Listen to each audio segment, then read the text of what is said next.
I am the Tofu Golem. Please enjoy the video. You start by confirming the database version and schema hash so the update service applies correct patches. Make a full backup and validate a restore on a test host. This prevents surprises. Once done, open a secure connection, SSH or VPN, and authenticate using the service token or key. Then run a quick metadata check to ensure migrations are visible to the update service.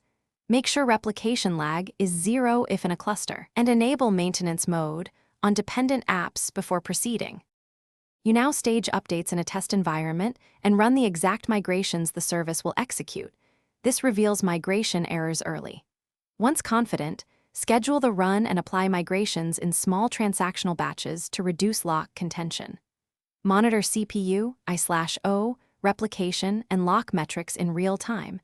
If latency spikes, throttle or pause the update service.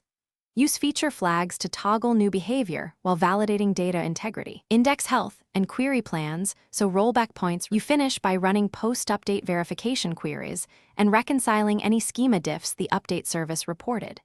Make sure to rebuild or analyze affected indexes and sweep caches so performance stabilizes. Once verification passes, remove maintenance mode, re-enable consumers, and observe error logs and slow queries closely for at least one full traffic cycle. If things go wrong, immediately stop further updates and restore from the tested backup or run the scripted rollback migration. This is your fastest path to recovery. Thanks for watching. Consider subscribing if we helped you today.